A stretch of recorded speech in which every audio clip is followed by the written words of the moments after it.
Hey guys, my name is Shazad and I am going to tell you in this video series, you've had a look at the other ones, if not then please have a look, and in this series we're going to tell you a bit more about your work experience that you can put in your personal statement.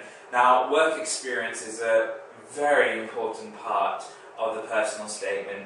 You need to realise that every medical student needs to have some work experience to have a decent shot of getting into medical school. All my friends have done it, all the people that I've talked to about getting into medical school have done work experience, so it's crucial for you to get some work experience. If you've already got some, that's great, but this video, the purpose of it is to tell you how to structure that work experience. What is work experience, first of all? It's an opportunity for you to see what it's like to be a observer of what doctors do, to see how they interact with the patients, to see how they interact with the colleagues, for you to get an understanding of what medicine is about.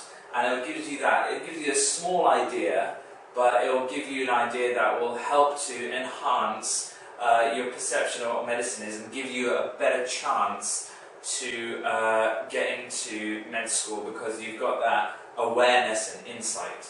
So where can you do work experience? Work experience can be done, as you can see on the top here. It depends. You can do it in a GP hospital, GP surgery, where you shadow the GP for a week, or you can do it in a general hospital where you shadow a doctor for a week or two, and you can do different things. I did mine sort of work experience in a general hospital. I did it in 2 different general hospitals, and I got a lot of experience. You can also do it abroad. You can do work experience in another country, which is fantastic if you've got the opportunity to do that. It gives you that edge over other people, that some people who can't get it. If you're organised to do it, then great. I did it in Pakistan, which was good, and every time I was spoken about the work experience, or when they asked me about what I learned from the work experience in Pakistan, I would tell them the differences that I found. I mentioned it briefly in my personal statement, but it gives them a hook to talk about something different. So what you need to do is, the personal statement is 47 lines long, and we suggest about a fifth to a quarter, approximately, depending on how much you have to say in the other sections of your personal statement, dedicate to the work experience. So you want to say where you did the work experience, you want to say what you did in the work experience. You don't have to go into too much detail if you don't want to about who you shadowed. I think that's not relevant if you put names down. It's more important to see what you did in that period of time. So for example, you can say what you observed, you can see the procedure, or you could have observed something different. And then once you've done that, the crucial aspect, and you have to remember this, the thing that will distinguish you from the rest is that what you took away from it, what you reflect. And a lot of things in medicine nowadays are about your reflections, and I'm still doing that now, reflecting on my courses that I've done in med school. I'm doing different attachments and I have to fill in forms for that, so it's an opportunity for you to use a lot of interesting language, avoid jargon, but use interesting language to say what you've seen, but make it interesting as well. So as you can see from here, you're expected to tell you what you learned, and a strong concluding statement about how it strengthened my desire to do medicine.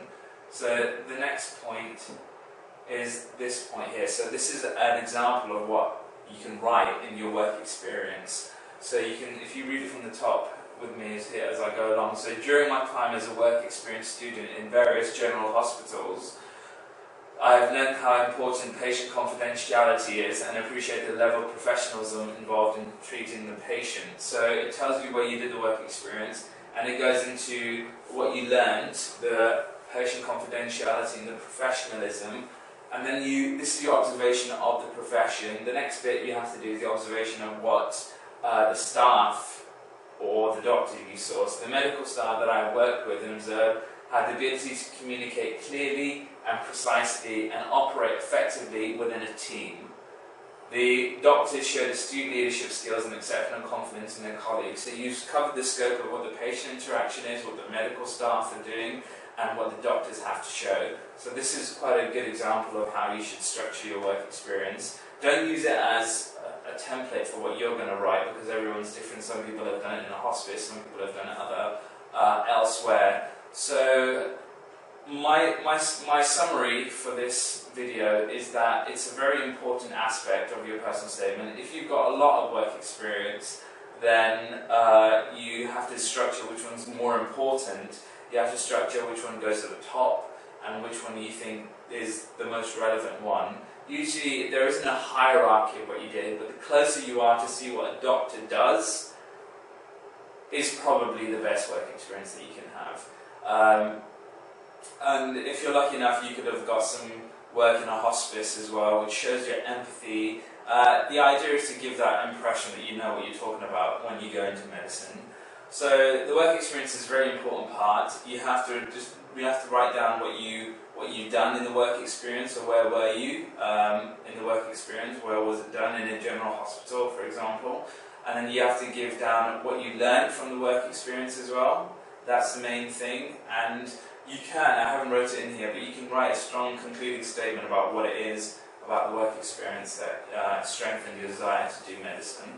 So that's the video. I hope it serves you. I hope it gave you information. And let us know what you think by leaving comments. And if there's a question that you've got that your burning question that you want us to answer, please post it on the website, and we'll try and answer it as quickly as possible. But thank you for listening. Thank you.